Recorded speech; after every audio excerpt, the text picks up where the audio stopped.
Welcome to About Time, everyone, with Michael. Today we have a awesome guest for you. I've been waiting to do this for a long time. I've known him for a while. I'm a big fanboy, and so is my son. And I want to do justice by introducing you correctly. So I've got Tyson. He's an experienced artist and designer from Australia. Over 15 years experience working with some of the biggest sports and entertainment people around the world.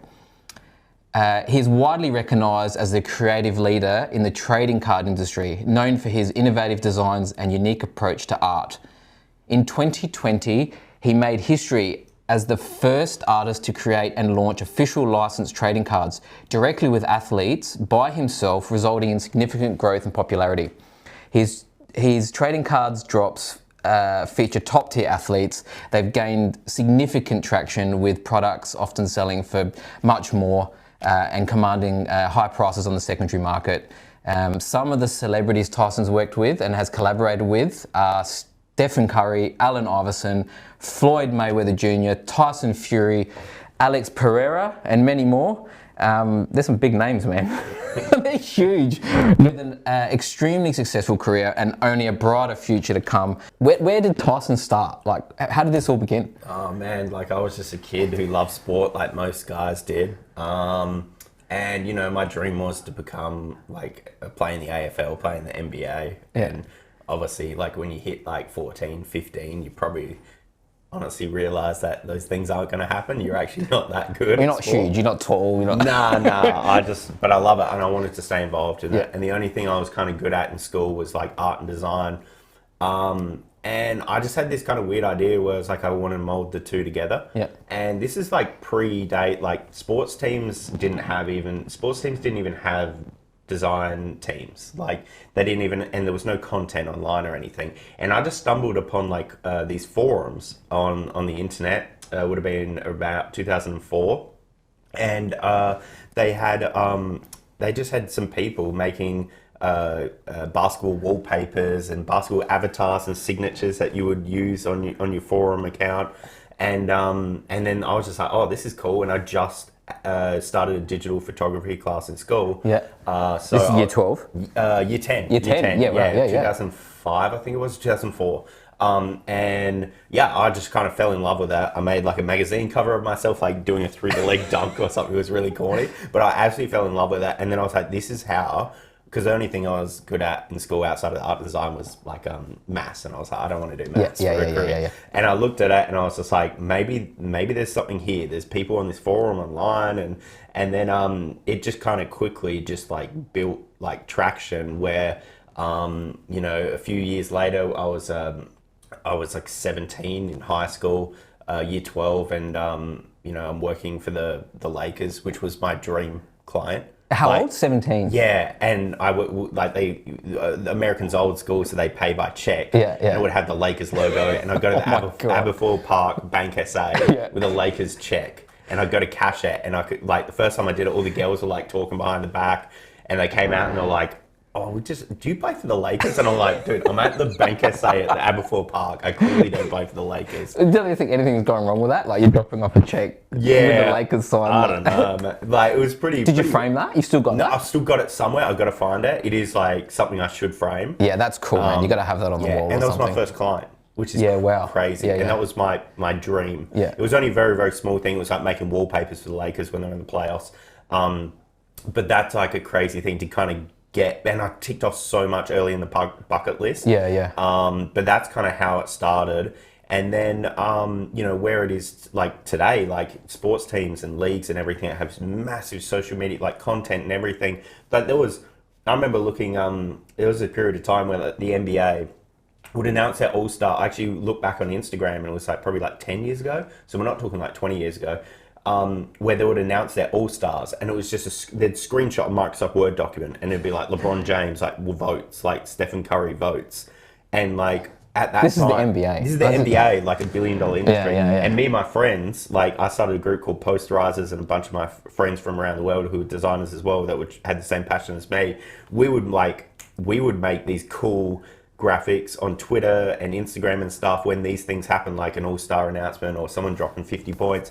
We would have these amazing graphics, and then it was pretty like it just went pretty quick. Like these teams and leagues started noticing what we were doing. Yeah. And then it went one way. A lot of them just got poached the guys on the Posterizers team. Yep. And then everyone just kind of got freelance gigs and everything. And then in 2014, it was 2014. The NBA reached out to me. They just saw what I was doing, and they were So who from the NBA? You got like some development guy, someone from marketing? I think it was like digital marketing, or like Okay. maybe it was like kind of before like they even had like a social media team. Because I don't think it was just the Lakers. Though. You also did stuff with the Knicks. Yeah, I did stuff with the Knicks, done stuff with like a lot of agencies and players. I mean, I'm kind of fast forwarding 10 years to the NBA. Oh, okay. Yeah, but there was a lot in between that. But the NBA again was like another bucket list thing for me. Yep. So you fly over there, then you meet them, you sit down in a boardroom, you sign a contract. Like, how does this work? It was kind of crazy. Well, actually how the NBA gig worked, and it went from me just getting an email from like someone in like I think it was like digital marketing or something. This was like social media was pretty kind of early in 2014. Okay, right. So like they probably wouldn't have even had a team. They would have gone to the digital marketing team, and I assume and go like, hey, like you got to run our social now. This is And they'll be mind-blowing like, that the what? NBA works like So this. like so instead of like getting staff, they actually went out to 30 people around the world. We didn't know this at the time. They gave us one project to do. It was kind of like it was basically like a when you think about it, it was like going to training camp for the NBA. Like we just had one thing to do. Yeah. And then what they did is they took all 30 people that did that one thing, and then they put it on Reddit, and then we didn't actually know about this, and made the fans of the NBA choose which one they liked. And what they did was like the three highest people got the highest response. Yeah. They reached out to and basically gave like a retainer, like a long-term thing. And Yeah, fortunately, wow. I was one of those three people. Yeah. So it went from doing one thing like, oh, this is amazing, to like, hey, do you want to work for us like 365 days a year? And I was like, shit, I don't know. Like I've never been someone that celebrates their wins. I'm just a hard worker. Yeah, so yeah. like I don't know. Like I've never really like sat back and reflected on like. Man, we're gonna have a drink about that. Yeah. 10 years ago when Tyson. I don't know. I've never really sat back and reflected, and maybe it's something that I'll do like when I'm like a grandparent or something. Like I don't know. But these are cool stories. I mean, these are things you're gonna tell your kids one day. Like that's awesome. Yeah. Well, I hope some of these players I'm working with, like, I mean, kids will think they're cool. Like they don't really. Well, I mean, some of them know who they are, you know. But I guess that's the thing when I started working with players. I guess that's like another cool thing. When I was working for like the teams and leagues and agencies, it was probably less cool to younger people. But like older people, it's like, oh, you work for the NBA. Yeah. More corporate feeling. Yeah. And it was amazing at the time, but like there was a position where like I just wanted to like. Transfer over to something different, you know. So is this like a Nike moment where like they paid you nothing and that you produced something that was, you know, quite memorable for the NBA, or is this like they're paying you what you're worth?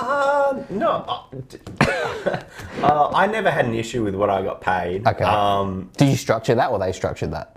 They structured it, but it was like a retainer. So, but I felt like they're smart. They knew I'm a hard worker. They would hit me up any time of the day because I'm Australian as well. The time difference is amazing. Think about it. The games finish in like 1 a.m. in New York. Yeah. And it's like 4 p.m. here. Sure. So like I can work from 4 p.m. till midnight And produce something straight away. Yeah, and guess what happens at midnight? They wake up at 8 a.m. and they see all this amazing. Yeah, that's pretty cool. Yeah, yeah. So really worked well, but also that time difference is they probably use that to their advantage, and they just use me a lot. So and I don't know. I'm like I mentioned before, I'm a hard worker, so I appreciated the opportunity working with them for 8 years, but I just don't think it was sustainable. And so when, for you, did you go, you know what? The brain click over and go, I can do this myself. Like I don't need these guys. Like I can go out there and meet these athletes and sign it myself. Yeah, I mean it's kind of crazy. Like I don't even know how it happened. Like because the transition, was there a moment that just went, you know? I guess there was like so from 2014 to 2020, how my stuff would release with like tops and things like that was I would make cards, they go in packs, they go in boxes, and they would sell. And I would never know how many packs are made, boxes, like how the sales are, if they sell out. Like I didn't even know. I didn't know how much interest there was at all. There was no way to track it. But then in 2020, they started getting me. They put me on a set called Project 2020, and like the world shut down. Like there was no sport on, so like if COVID. you were, COVID. Yeah. If you were in America, there was also like I think Trump like gave everyone like a cash bonus or something to go spend money. And yeah, like if you're used to spending like $500 a week to go watch live sport, well then you got $500 a week spare to kind of do something with. Yeah. So this kind of, it was like a perfect storm. A lot of people that were like attached to sport but then couldn't get that live feeling, they started purchasing, they got back into collectibles. People got nostalgic. They went and started, I think we kind of all did it, right? Like, everybody got scared money was going to disappear or something, so they wanted to buy something that was worth value. Or even just look in their basement or their garage and go, oh, look at this from the 80s. Like I got, and I still got, oh, look at these shoes, look at this card I got of freaking King Griffey Jr. And then you go online and go, what the hell? I thought it was $1. This is $1,000 card. And people start, like, it just went crazy. But because that happened, it was like a historic set. We were remaking like Topps like biggest cards they've ever done, and instead of it being in packs and boxes, they were going direct to consumer. We were getting royalties. Me and 20 other artists around the world. We're getting royalties based on every sale. It was like it was like $1 or $1.50 a sale. Right? It wasn't huge, but some of them sold for like 20, 30,000 copies, and we're like, what the hell? Like, if there's 30,000 people out there that want one specific card, it's not signed by the athlete, it's not rare at all. Like, there's 30,000 copies of it. There was no chase. Did they know there was 30,000 copies? Yeah, it's all. It was like I think it was like a 24-hour window or 48-hour window. Anyone can purchase it, and then after that, it closes. Sales stop. You can't purchase it. So then I was like, man, there's a demand for my cards. There's all these people buying them. I need to, like, I've been doing this long enough, like with the big companies. And I don't know, it was just like a time where I'd work for the NBA for like 8 years it was, I forget. And, I kind of felt like I'd done everything, like nothing. It was the same thing every year, doing the NBA draft, the finals, like it was the same stuff. So I was like, oh man, like I think this is just this time where I just got to do something. And so from there, you then do what? You reach out to... who's your first guy? Who's your first? Jason Tatum, which is actually kind of crazy. He's literally he just won an NBA championship for the Boston Celtics. Is their best player. Love the Celtics, man. Yeah, I'm a Lakers fan, so that kind of. But he's a Kobe guy. Jason Tatum's a massive Kobe guy, so that kind of. And I had lunch with him and his mum in Boston, probably like 6 months before this whole card thing. So it kind of felt like it was the right way to kind of go through him to do the first one. And I've always liked him as a player. I was always kind of a bit salty the Lakers didn't draft him. They drafted Lonzo Ball instead, who ended up being a flop. Sadly. But so that signed him up. Got the deal done, and then I think it was like half the price of my house. Like, really? Yeah. Oh, but wow. I'm not going to say exactly. No, don't say the number. But like, how does that come up? Do you? How do you work that process? Is that something you just negotiate with their manager, or? Yeah, well, look, I'm obviously better now because I've done like 60 athletes. But at the start, I was kind of like, okay, like whatever the offer is, I just said, yeah, I'll do it. Like whatever. Like I guess now I'm a little bit wiser. But yeah, it was kind of we didn't really go back and forth, I think. But also cards were like just in the biggest bubble ever. So to get a deal done, they understood that there was a lot of interest and everything. Now it's kind of like not in that bubble now. It's still strong.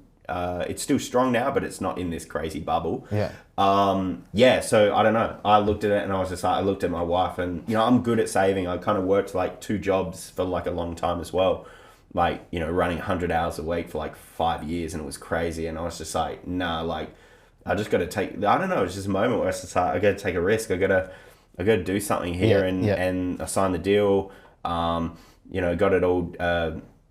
got it all signed, which the crazy thing is like, this is like the world where like people that don't even know cards, don't even know that like most of these athletes don't even sign the cards. They just sign stickers, sheets, and then they just mail them to the big companies. They're not even there to watch them. That's incredible. Stickers. I find that insane. And they just whack them on cards. And it's like, for me, like, I mean, I'm not like this dude in a suit that's looking for like the best way to profit. I'm just like, no, I'm looking for the best way for the collector to get the best, like what they deserve, what they want, like the best product possible.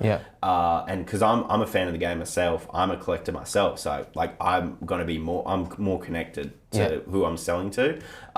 So like the NBA was like completely shut down, right? Like they went to Orlando, Florida. They were in the Disney World. They had they had that, like, I think they were the first sporting league to kind of do that bubble thing. Oh, yeah, and okay. other ones did it. Yeah. So no one could go in. And like, I sold these cards. I'm like, how am I going to get these signed? Like, no one could even go in the rooms. Like, so I got it FedEx to him. And then, he signed the cards, got it. Like, I think no one was allowed in his room, but I think somehow they kind of opened it up and got a photo. I don't know. They got a photo of him signing the cards. Yeah. Probably. It's a big deal, man. Yeah. They got to get it done. Got to get it done. And then that went online, and people that are into cards were like, it was kind of a crazy thing because everyone knew that players weren't signing anything. Yeah. Like, you couldn't no one could physically go there to the bubble. And then I announced it, and then people assumed, these would get signed like after the season. Yeah. Like, and then it was just like, started shipping them out like 3 days. I think he signed them the day they arrived and shipped them the day back, and got back to me in like 3 days. And I started shipping them out to people, and people just went crazy on social media. They're like, how's this got people just, they don't know my age. So like, how's this kid in Australia getting a guy like Jason Tatum to sign cards in the bubble, and like none of the big companies can do it. So that was kind of like, it was a wild moment. I think it was just like a perfect opportunity. Like, I just struck at the right moment. Let's have a look at this thing. It glows in the dark. That is so cool, isn't it? It glows in the dark. So have a look at this, guys. So that NF, obviously not for sale. Yeah, I took it to a card show once, and I just kind of put a sticker on it, not for sale. So I think it's out of 15, and it glows in the dark. 5 out of 15. Yep. So I sold them all because I just, like, in the moment, I just needed to sell everything because I was so nervous. I kind of like, these cards have to do well. I'll put them all on the site, and then they're just like 2 minutes later, I think they're just all gone, like everything, like all these autos, all these non-autographed cards. And I was like, oh no, I don't even have any for myself. So years later, I ended up tracking one down. So and buying back your own card. Yeah, at a premium. Which ended up getting a bad. It got bad. Really? Yeah, because like, I don't know, like, I like keeping it, but then I'm like, this is silly. I just kind of keep 1 card or 2 cards for every drop I sell, and do it the smart way. Yeah. Did Kobe ever come? You met him. You did meet him. Yeah. Did he ever sign anything for you? Yeah, I met him after a Lakers game when I worked with the Lakers, and I also worked on Kobe Bryant's website. So it was, the Lakers put me up in a suite, and then it was the Lakers versus Philadelphia. Kobe hit like a game-winning shot, I thought it was. He didn't have a great game. He hit a game-winning shot at like, I don't know, like 8 seconds left or something. And I thought, oh my God, this is cool. I'm going to meet him after game after he hits a game with a shot. Sure, yeah. But then Iguodala like got the ball and like buried a 3 like as the buzzer went. I was like, oh no, this is the worst time I'm meeting Kobe. It's gonna be down and depressed. Yeah, after they'd literally like a team hit a game winning shot after the buzzer, a 3 after the siren went, and I was like, nah, this is gonna be bad. And then so went down. They took me down to the outside the locker room, made me wait like an hour and a half or something. He was doing all these like Make-A-Wish Foundation things. Yeah. The cool thing about it, stories have come out since he passed away, is like, he was one of the most active people in Make-A-Wish Foundation, but he would do things for charity and stuff all the time. But his one requirement for doing these things was that there be no media, no PR, no cameras. Yeah, wow. Whereas I know for a fact, a lot of guys that you think they do a lot, Sure. it looks like they do a lot because there's always PR, Camera there's there, always yeah, cameras, sure, there's sure. always media. So that was a really cool thing. And even like, I thought he'd just skip me because I was like, there's no, Yeah. they're just lost. He's doing all this charity stuff, and then he came up to me and he was, had a massive smile on his face. He saw I was wearing like his high school jersey, so I think he instantly loved that. Yeah. And, he was just nothing but nice to me. And my brother was there, and he reckons I froze, like, which is funny because I meet all these athletes now, like it's just whatever. like it's like meeting you. Yeah, I'm like, yeah. hey, how you going? Like, Yeah. and that's not disrespect. It's not like I don't look up to him, or I just think that the first athlete I ever met was Kobe Bryant, who's my idol. So it's like I feel like that trained me to be able to work with athletes. Yeah, yeah. That I don't get nervous at all. Like, doesn't matter who. Like, We met the GOAT, so yeah, I met my GOAT. So Yeah. it was like, and that was the first one. So that kind of put me in the position, and now everything's all easy after that. It was kind of like an icebreaker. He signed my jacket I was wearing, which was silly. I should go to him and sign the jersey, but I was like shitting myself. Like, I don't know. Just take whatever I've got. I had his Take high school jersey. I should go to him and sign it. I got him to sign a leather Lakers jacket. you still got that, obviously. Yeah, I do. It's so dumb. Like, it was so silly of me. But I've got like a bunch of items he's signed as well. I did some in his retirement season. I did a set with Panini where it was like hero versus villain. It was kind of like a campaign they had for him at the time. Like people loved him, people hated him, so it was kind of like cool. So that card set went out, and he signed cards in there, but like I wasn't like, I just designed the cards. I wasn't there or anything. Yeah, sure. But that was still pretty cool. Nice. So did Kobe? Did you notice he wore any cool jewelry, or was he into watches then? Do you know? Yeah, he had his own line of watches with, correct me if I'm saying this wrong, but Hublot. Hublots, yeah. So he had his own line. He had like a... So he was wearing them back then, before they were like massively famous. Yeah. So he was like one of their, like he was their global ambassador. He was big into that stuff. But they had like a bunch of like, it was Kobe's it was kind of like a sneaker deal. It was Kobe's line of watches. Yeah. So they had like these black marble ones. They had some cool ones, but I mean, I was young at the time. I couldn't afford a watch. Yeah. I looked at those prices. I was like, nah, like I can't. It was not attainable for me. Man, I love these cards. I'll be honest with you. They are really cool. Thank you. The signings are beautiful too. So do you concentrate and make sure that they do a good signature when they do them as well? Yeah, that's like part of the reason why I try and be at every single one possible, especially in the early days. I'd kind of fly someone out, couldn't be there in COVID, but like, yeah, I try and get, like, I know, like, unfortunately, like, collectors of anything, like they need, like they expect to have the best quality product. Yeah, exactly. So I am probably a little bit over the top, but I need to be. And some athletes are great, and then some, I guess, are more difficult to like get to sign great. But I do my best to try and even I feel like the Aussie accent helps a bit, because they love the Aussies, don't they? The Americans, yeah. It was a bit like it can be a great icebreaker, because it's like, hey, like I traveled like 20 hours to come, this signing, and they're like, some of them are like, what's wrong with you? Like, why wouldn't you just like send someone out or ship out the box? And I was like, no, like I wanted to meet you. Like, but that's what makes it credible. Like, So I think that helps. I think that, and that's not me. That's me honestly telling the truth as well. Like I've flown out to like signings, and it might only be like a, $4,000 or $5,000 deal, and the flights cost about the same. Like, it actually financially doesn't even make sense. I may as well just ship the box out, but it's just not how I do business. So, well, I reckon, like, I mean, we met by you starting to get into watches. Yeah. Maybe like four years ago or so. Yeah. I think we started to collaborate a little bit. I came up with an idea to put watches on cards. Yeah. And your name came up a whole bunch of times. Everybody's like, oh, you got to call this guy Tyson Beck. So we did, and you designed this for us. Mm-hmm. This is an Omega card. With a Speedmaster on it, with a Snoopy watch, and on the back you put all the details about the watch. I mean, this card means a lot to me, not only because you did it for us, but this was an idea that we had together to collaborate. Yeah. I'll show everybody what I'm talking about. It's a prototype. It's a prototype. Yeah. So, guys, if you want this to actually happen, I think you should contact Omega directly and let them know that Michael and Tyson want to make these cards for Omega. Have a look at that on the back. So you've got all about the movement, about the case and the dial, the crystal, limited run.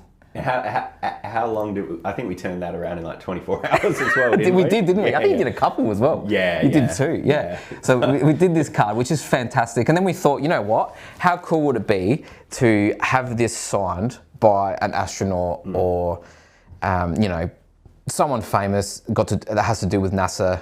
And that's what we wanted to do. So, guys, if you want to contact Omega, we also thought about doing it with Rolex. Yeah. Pulling together maybe like Roger Federer, who wears a blue Sky Dweller, which is what you're wearing, which we're going to talk about in a minute.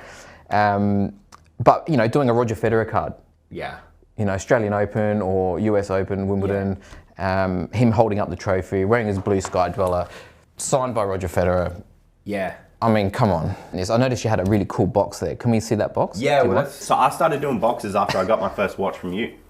Yeah, wow. Because, I just looked at the experience, and I was like, people that... Have a look at this guy. This is literally... I mean, I could be opening up a Nautilus right now. So I got these custom made, and then, card sits inside. This is no bullshit. This is pretty much the same. It's heavy. It's heavy. Yeah. It feels it. The quality's there.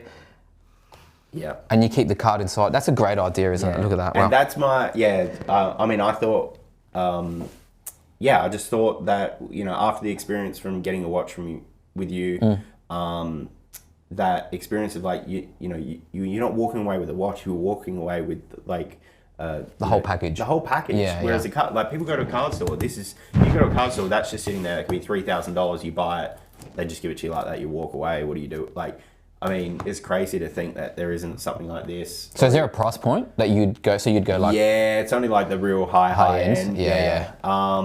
But yeah, I want to develop a more in between box. So something smaller, maybe. Yeah, like half the size. Yeah, something smaller. But yeah, I got like this is my like all the autograph cards come in this. Yeah. But that's my like high end stuff, like 1-of-1s or like really expensive cards. But I'm working on a middle ground. That's the cool thing. I mean, that's the one thing I don't understand with watches is there's no like print runs, right? No, well, they do limited editions. So Yeah. you got to be careful with watches because, like, for instance, there's brands like Panerai, right? Yeah. Who I remember the days, and I'll go back a long time now. I'm a bit older than you, Yeah. but in the watch game, in the last 10 years, watches have exploded, and I mean gone crazy. Yeah. All right. Prior 10 years, I remember going through Dubai airport to head to Basel World, which is a big fair in Switzerland, in Geneva. It used to be, it's Watches and Wonders now, but it used to be called Basel World. Anyway, I flew over there, stopped at the airport, and I wanted to buy this Panerai, right? And Panerai was starting to be pretty crazy about 10, 11 years ago. And I walked through the airport, saw the one I like. I was like, man, I love that watch, I have that. And the guy goes to me, it's not for sale. And I said, what do you mean? So this is where it all sort of started. Panerai kicked this whole game off, right? And I was like, what do you mean it's not for sale? And they said, you need to buy 2 Rolexes. Okay. Right, so like pulls out a Steel Submariner, he pulls out an Explorer 2 white dial and goes to me, you need to buy these 2 watches and then I'll let you buy the Panerai Lumina Marina. 11 years forward, we've flipped this whole thing now where Rolex is hard to get now. Yeah. Because back then it was like walk in, buy any Rolex you want. Like Really? when I started buying Rolex watches for myself, because I've always been a collector, right? Yeah. So let's go back 20 years ago. I started at early 21. Yeah. I'd walk into my local authorised dealer and I love the Sea Dweller. For me, the Sea Dweller was the watch, right? So I'd walk in there and I'd had some money in my pocket that I'd earned. I walked in, there were $5,500. I'd buy the watch. I could ask the guy, and I shit you not, to go out the back and bring me out all the same model, bring me all of them out. So he'd have 5 or 6, lay them out in front of me and I could pick my serial number. Wow. Yeah, same watch. Yeah. Okay. And so I'd pick, I love 7, so I'd pick as many 7s in the serial number as possible and I'd walk out with that. Now, if I used to scratch my watch or mark the glass or something that would just bother me, I'd literally sell it. Okay. I'd lose $1,000. Right. Right. I'd walk in and buy another one. And that was it. And I'd do it all the time because I was like, that's annoying. I'm not going to send this off for a service. For stuff this. So I walk, I sell it, I get another one, done. And nobody cared. It was just the way things were. But it's changed a lot now, the game. That's interesting. I mean, with collectibles, things go through waves, right? Like sneakers used to be impossible to buy. Now you can just get, there's no hype on sneakers now. Oh, really? They're done? Nah. Because I remember like walking through the mall and everybody was lining up, Nah. Even the hype stuff, like. Or Yeezys. Remember Yeezys? Yeah. Out trying to get some Yeezys. Dude, you can get them for like $10 now. Really? Well, Not $10, but. No, literally. Really? $10? Yeah, literally, because of like Kanye West. Right. Because of what everything's transpired there, you can literally get them for like $10. But also, like, there's no print. You don't know, like, even this, like, the Kobe Grinches that, like, my favorite shoes. I don't know if there's 1 million of them. I don't know if there's 1,000 of them. Yeah, like, how many they're just like, oh, it's limited edition. Well, I mean, technically everything in the world is limited edition, right? Yeah. Even a McDonald's Big Mac is a limited edition because at some point they change it. Yeah. Like, as stupid as that sounds, but like everything is, unless it's like properly numbered. And then like there's no. Well, this is what I was going on to. So Amiga, they did a lot of limited editions. Yeah. And then they pulled back. Yeah. And Panerai did it, and it got them in a bit of trouble. That's where my story was going. Did they announce what the? Yeah, well they did. So they're on the back of the case, they'd be like, releasing 1,500 of them. Yeah, nice. You know what I mean? Which was cool. Yeah. But every release started to become a limited edition or a limited run, and it was like, it's a bit boring now. Yeah. Like and they'd change little things, and Amiga would do it with like Speedmasters and things like that. But now they've got it under control, I think. Now they're like, we're only going to release it for a special occasion or a certain event or an Olympic game, and that's it. You can't do it all the time. It makes sense. No, that's what the collectors say. Yeah, that makes sense. Yeah. Unless you're just driving in crazy amount of hype and But that hype only lasts for so long, right? Yeah. Yeah. I mean, these like watch brands have like multiple lines, so like it makes sense to have a line that's more attainable, and then the more kind of exclusive stuff, and then you get the best of both worlds. But what made you go, I'm going to have to wear a Rolex? Well, yeah, it's like, I don't know. It's like sometimes. Or did I push you to it, did I? No, you didn't push me. No. It was super comfortable. Like, but also it was like, well, first of all, it was packaging stuff. Because I'm just interested. Like, you know, Rolex is like, when I think of Rolex. So, for example, if you went on to like Family Feud and then they asked you name a watch brand, like anyone that has no idea about watches knows Rolex. You'd say Rolex. That would be the number one, like no matter what. Yeah. So, you know, any country in anywhere in the world can say Rolex. What makes it popular? What are they doing? Like, you know, like I'm sure that's like based on the history, not what they're doing today. You know, you build a brand over time. But yeah, just getting the boxes I mentioned, it kind of influenced on what I'm doing. But then also, like, you know, with my my company, it's collectibles. I shouldn't just have watches. I'm happy. Sorry, I shouldn't just have cars. I can have watches. Yeah. And then also going to signings and stuff like. But again, like a few conversations have happened, and then if I'm at card shows as well, a lot of people that are into cards love watches. So sometimes I'm just kind of like, you know, doing my, because when I'm setting up, it's all hands. Like people, you know. I'm setting up the stuff, and someone will come over and be like, oh, that's awesome, I love that watch, I've been trying, and then I'm like, oh yeah, no worries, and you spring in conversation, they go, oh, I work for whatever, so and then it's a good conversation starter. So do you mind if we have a look at yours? Yeah, go for it. So you've had this a couple of years now. Jubilee bracelet as well, look at that. So Sunburst dog, guys, I'm going to show you Sky Dweller. It is awesome, one of the harder models to get in the Rolex collection. So do you know much about your watch? Annual calendar? Do you use it for that reason? It's on US time because I just flew back from America.